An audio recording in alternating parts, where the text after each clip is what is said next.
The week has finally arrived. Seahawks fans can feel it in the air, that mix of confidence and nerves that only comes before a heavyweight clash. The Tampa Bay Buccaneers limp into this matchup battered and bruised, their injury report reading like a list of nightmares. Meanwhile, Seattle? The Seahawks are finally starting to look whole again. For months, fans have waited to see this secondary at full strength. And now, piece by piece, it's coming together. Nick Imanwarari is back in the fold. From the very start, Coach Mike McDonald made it clear, Nick isn't the kind of player you can just throw onto the field cold. He needs real practice, real reps. This week, for the first time in what feels like forever, Nick's been a full participant.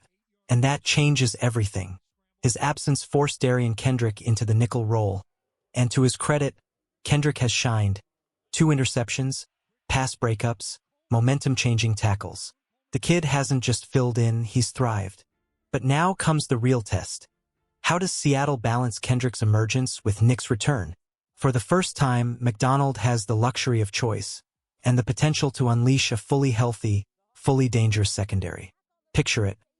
Kobe Bryant roaming free at safety, Julian Love covering ground like he always does, Kendrick crashing down in nickel packages, and Witherspoon flying to the ball on the outside.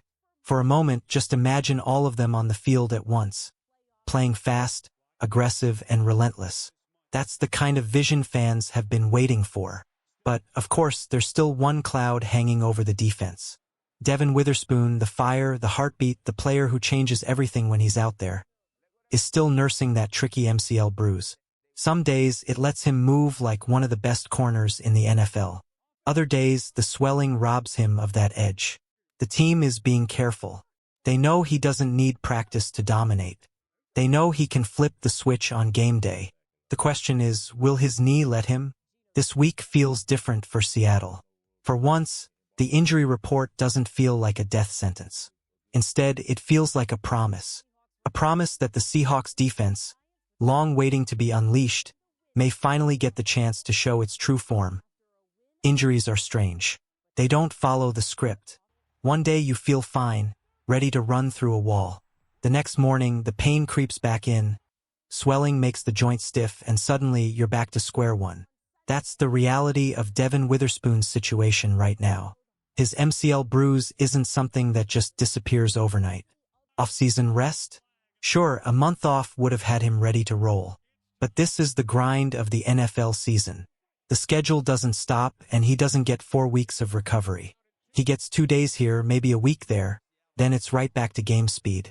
And that's why fans should expect to see his name pop up on the injury report for weeks, maybe even months. It's not a major injury, but it's nagging, unpredictable. The good news? Witherspoon is built for this. Even when he's not at 100%, he plays with a fire that most corners can only dream of. We saw him a little rusty on Thursday night, but the flashes were there.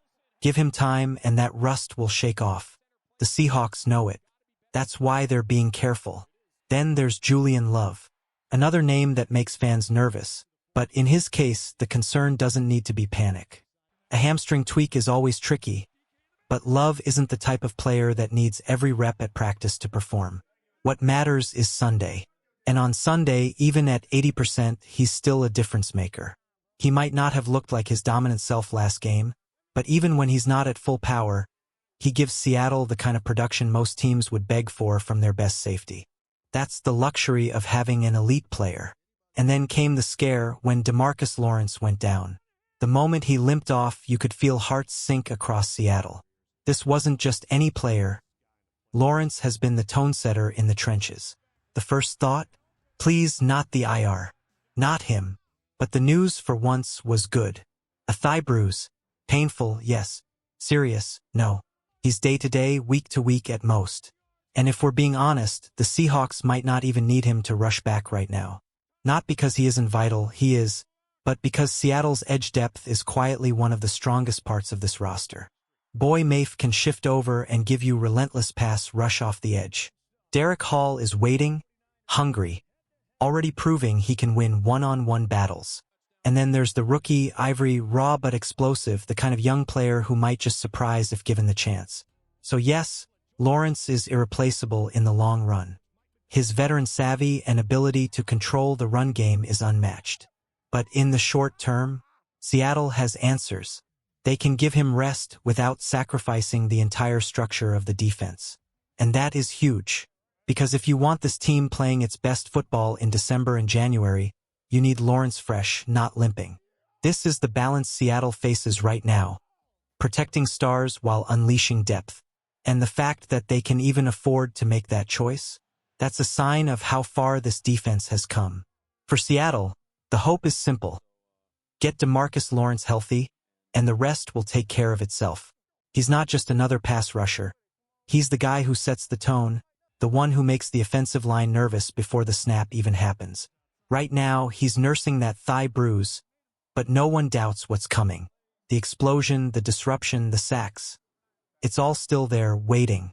It's only a matter of time before Lawrence reminds the league exactly why he's one of the anchors of this defense.